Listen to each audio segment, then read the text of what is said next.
Well, good morning, class. Our regularly scheduled speaker, geologist, David Lemons, was supposed to be talking about the age of the Earth today, but yesterday he told me that he was ill. But you're all gathered here already, yes? Mm-hmm. So, I pulled something out of my hat. Right, some additional. Goes to my wife. Okay, so recycle an old talk here for you on the topic of nanowires and stuff, and we'll see if you enjoy that. And if you want to learn about the age of the Earth, I just reschedule that here. The Earth will be a little bit older. Okay, all right.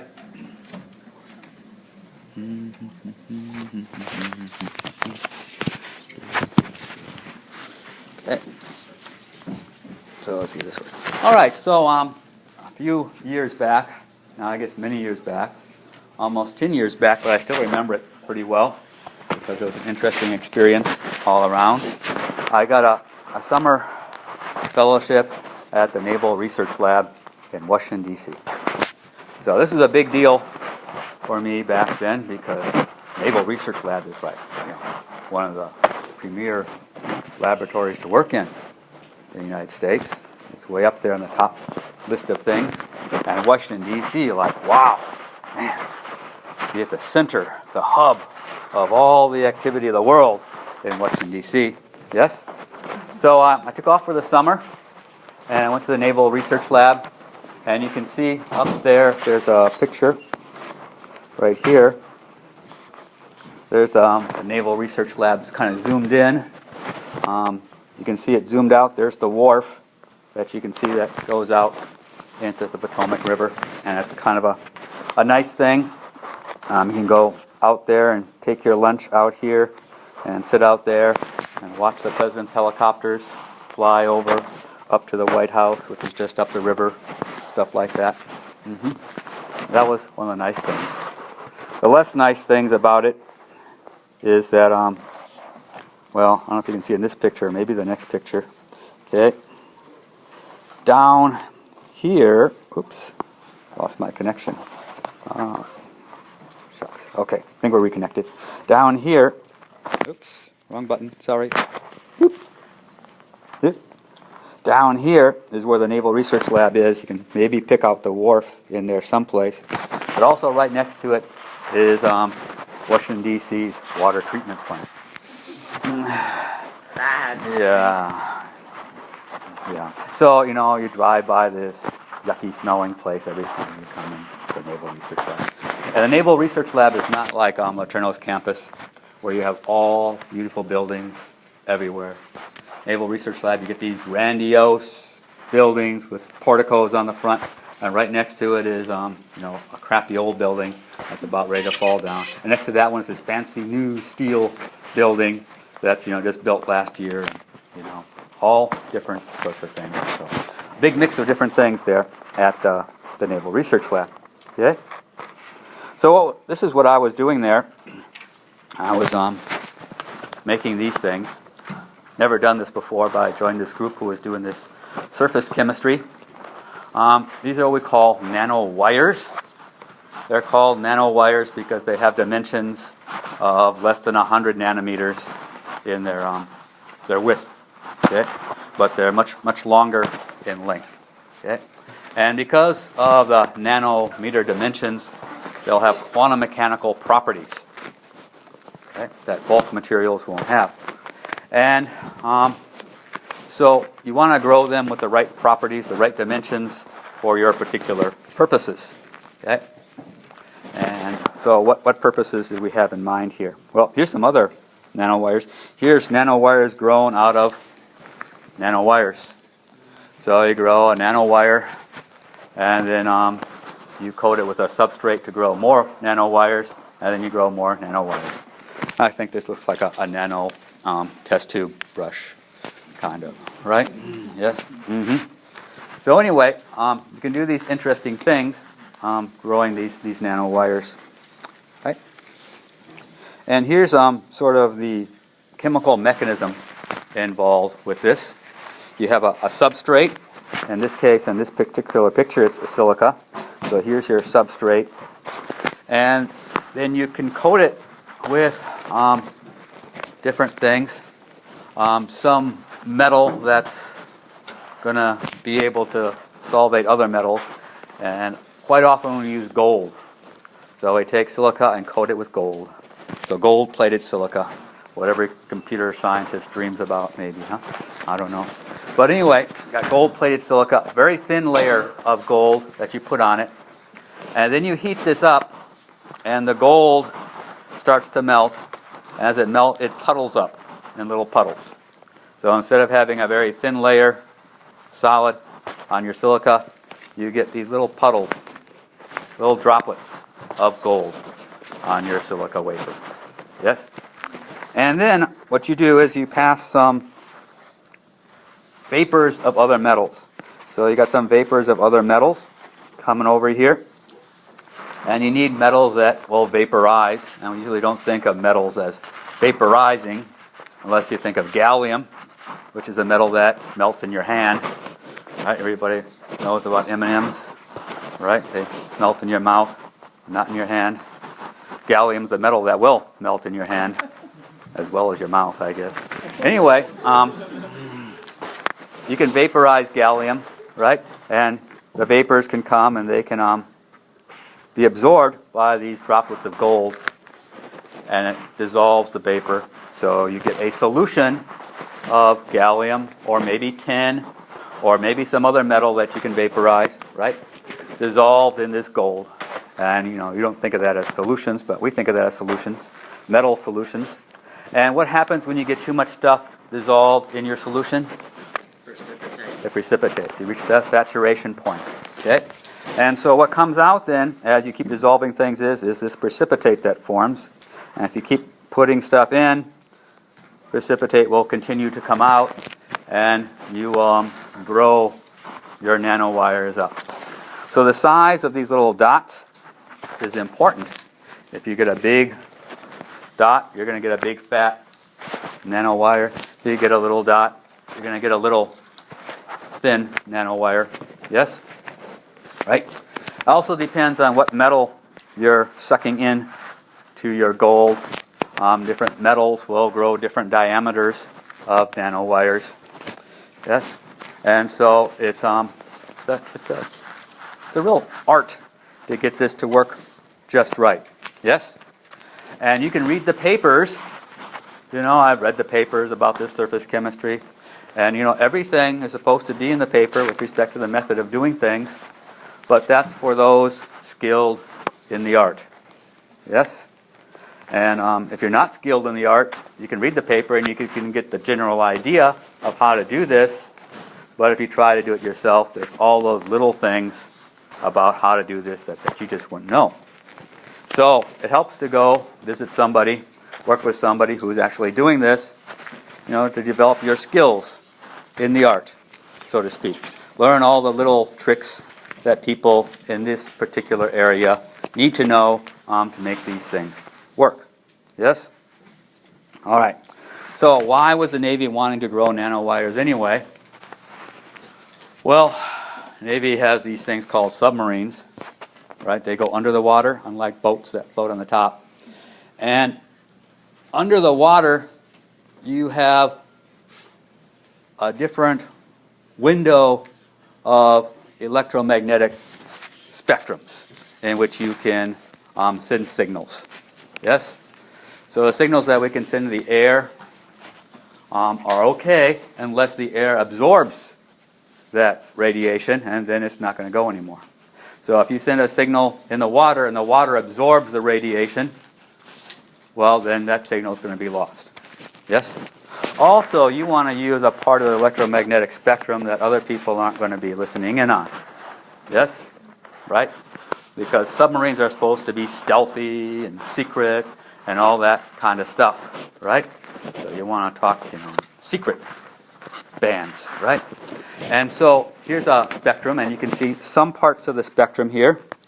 You have a transmission which is close to 100%. And some parts of the spectrum, you can see the transmission goes down almost to nothing. So what you want to do is to talk in these windows of the spectrum. Yes? And I don't remember which window we were even looking at anymore. Yes? And if I did, I probably couldn't tell you because they would tell me it's classified. Right? And you never know what's classified. Right? Until after you say it, and then they tell you you said something classified. You weren't supposed to say that. But why didn't you tell me that before? Well, okay. All right. So we want to make our nanowires such that they can send signals out and receive signals at these windows in the water, okay, so that we can talk from submarine to submarine and other people can't listen in, like Facebook, right? Don't tell your stuff to Facebook, right? Yeah, okay. So that's what we want to do. And this all goes back to this mechanism.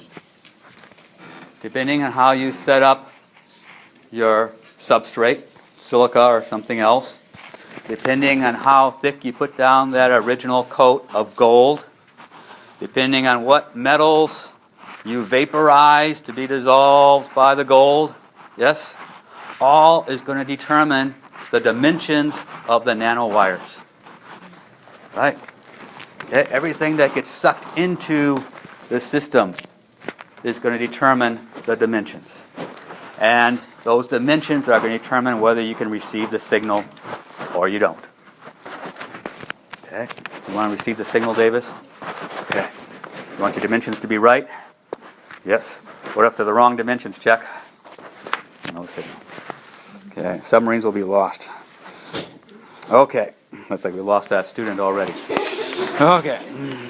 All right, now, you know, when you go away for the summer and you're doing exciting science and all that, that's all good.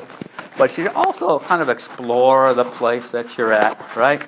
Like you guys live in Longview now and probably shouldn't explore the neighborhood right around here. But there may be some other places you may want to explore, Kettle Lake or something like that. So here's DC, and here's all these fun little recreation paths that you can hike on or take bicycles on and stuff like that. And that was really great on the weekends when I was all alone. Get on these paths, and you can go all the way down to all these different historical places in D.C., and that was a lot of fun. Okay?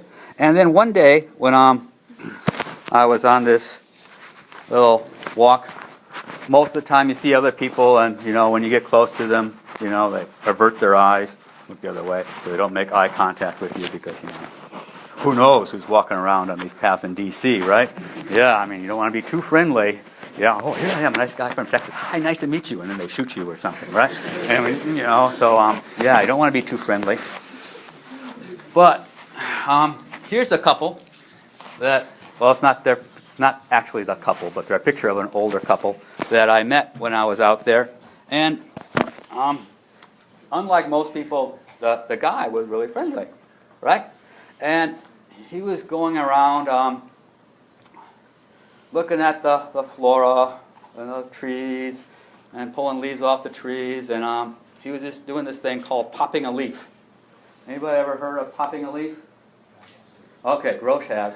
There's a little video here, but it didn't seem to load in the embeddedness. So I'm going to ask Grosh to come down here a minute. Okay, he's going to demonstrate how to pop a leaf. Okay, and I got some leaves here. Okay. All right. So here's a leaf. Let's show the leaf to everybody first. This is a leaf. Can you examine this as a real leaf? Right. Yeah, it's not artificial. I took it off one of the trees outside here. All right. So, can you show us? Tell us what you're doing. And, all right. Show us what you got here. Make a little pocket, and then you just clap and blow the pocket out the other side. Not like that. Not like that. Okay. Like a different way. Does anybody else know how to pop a leaf? Let's see. I'll give one more try. Wow. So there was a pop. Yes? Woo! So that was pretty good. Okay. All right, now, Mr. Grosh. I got another one for you. All right. I'll take that one. Okay. Now, we have in our backyard another kind of tree. It's called a magnolia tree. Okay? Yeah. Oh, now you're getting. Okay. And here's a leaf off the magnolia tree. Can you examine the leaf again? Make sure it's a real leaf. Okay. Sadly, all right. that is a real leaf. That's a real leaf. All right, Mr. Gross, would you like to show us how you can pop this leaf? This magnolia leaf? You might have me bested on this one. Okay, give it a try. See what Just happens. break it in half. Just break it so hard. Hey, that sounded pretty good. Did you pop it? Yeah. Hey, all right. Well, let's give this guy a hand. Woo! Okay. Well, my wife told me that nobody could pop a magnolia leaf, but I'll tell her that you showed her up. All right. Can do it. What's that? Physics majors can do it. That's it. That's the trick. So anyway, this guy was going around popping these leaves, right? And he comes up to me, real friendly, and says, "Hey, you ever pop a leaf?" And I said, "Well, I think I did when I was 5 or something, And then he keeps talking, and he tells me about, "Hey, when I was young, I brought chickens to Thailand." Yeah. It was great. 10,000 chickens I brought to Thailand. I was a Peace Corps volunteer back in the 80s. And his wife kind of looks at me and says, "No, it was the 60s, dear." And anyway, we talked for a while, and it was clear this guy was kind of living in different times of his life, right? He was living when he was really younger, and he was living when he was in his formative years, kind of like you, yes, when he had traveled the world as a Peace Corps volunteer and introduced chickens to Thailand. Right? And these were the things that he remembered from his youth. Right? Obviously, he didn't really remember where he was right now because he didn't remember what the years were. Stuff like this, right? And we all know people like that. But there they were. They were happy, and he was remembering these things from his youth. And I got to wonder to myself, well, I wonder when I'm older what things I'm going to remember from my younger days. So if you talk to psychologists, we've got one in here, Chuck, so she can confirm this afterwards, okay? Or deny it, but don't do it till afterwards because it'll up the story, okay? You have a bunch of memories that you pick up as you go through the day. So, for example, maybe this is what you had for breakfast, okay? Maybe this was your first lecture of the day. Right? Maybe this was, the text from that girl that you want to take to Hootenanny, right? Okay, something like that. Yes? And we know that, as the day progresses, noise comes in, and some of these memories sort of get washed out. Okay? So pretty soon, after a while, all you remember is the text from the girl that you invited to Hootenanny, right? Okay. All right. So, 5 minutes after the seminar, you may not remember any of it. Yes? But here's another sort of approach. Okay, so things get washed out. But what if you reviewed the lecture that you had this morning? Then it would be in your mind a little bit more, wouldn't it? More noise comes in to wash things out. More revision of your first lecture. Yes? Okay, more noise to wash it out. But you continually to review your lecture in linear algebra. And you remember this stuff, right? And then maybe you even remember it better than that text from the girl who went to go to Hootenanny with you, right? So, what things are you reinforcing in your memory? Obviously, this guy reinforced, he lived, he remembered those days of popping leaves. He went back and visited them, or they would have got washed away. He remembered his time as a Peace Corps volunteer. It meant a lot to him. And over the years, I'm sure he revisited those memories and meditated on them, right? Maybe when he was working a job, oh man, I wish I was back in Thailand now with those chickens. Those were the days. Yes? What are you remembering? Yes? As you go through your life here. Here's a little book I read a long time ago, and I remember it. I guess maybe because I think about it every once in a while, right? I read it when I was in high school, okay? And it was written by this woman called Annie Dillard. Anybody read anything by Annie Dillard? Nobody. Oh, okay. Any biologists in here? Okay, you guys should read this. Annie Diller's a biologist, okay? And she writes this stuff. And she talks a lot about journeys through life and gives a lot of symbolic sort of stories about things. And one thing she talks about is a sycamore tree. Okay, I think that's supposed to be a sycamore tree. Okay, and she talks about how that tree has a thin coating and thin bark, but it's very tough. Yes? And what she meant to say in this description of it is that we as people should be thin-skinned, but tough. Okay? Things should get to us. Things should bother us, right? But we have to be tough enough to stand up to them. Right? Yes? Mm-hmm. You get the idea there? So anyway, there's this book, and it has all this prosy sort of nature stuff, right? Tree hugger woman, all this kind of stuff. And a lot of the high school kids that I was in class with just didn't like it. They didn't get it. Why didn't they get it? Well, because their nanowires were the wrong dimensions. They weren't receiving the signals that Annie Diller was putting out. Right? She was putting out signals in this wavelength. All they saw was tree hugger, Democrat. You know, don't like that. Mm-hmm. So it's a matter of what are your dimensions? What are you receiving? What signals can you process and what just, bounce off of you and are reflected? Okay. So, sometimes I don't think that we get the signals because we're too busy with our own problems. Yes? A while back we had these problems with parents. Maybe you have problems with your parents, yeah, right? Okay, we have different problems with old parents when they get older, right? They had strokes. We moved them into our house, take care of them, kicked the college-age kid out on the porch. And she says, it's cold out here, so we had to build a wall around the porch.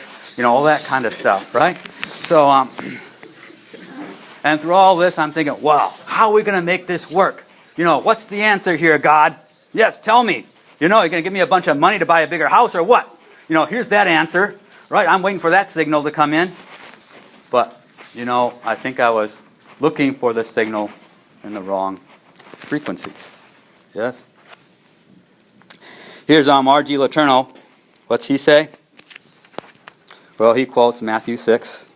Says, do not worry, saying, what shall we eat?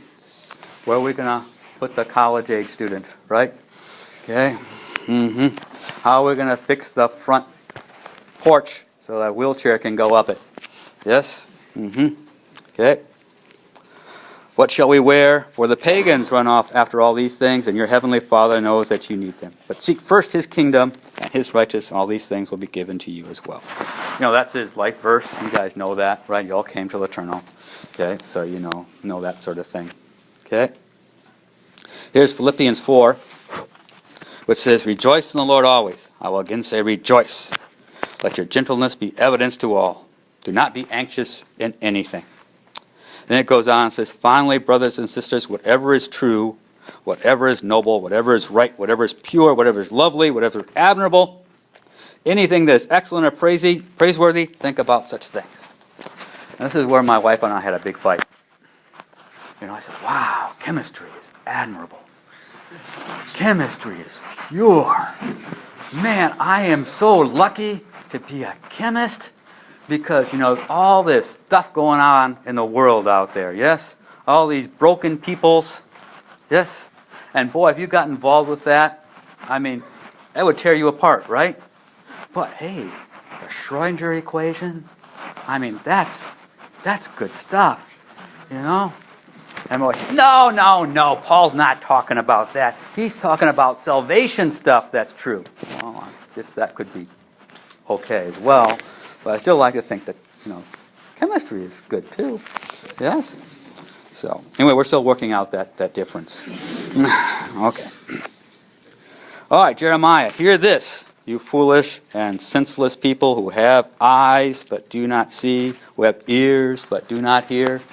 Yeah, you got antennae, you got transmitters, but they're not working in the right frequency because you got your dimensions wrong, right? Okay.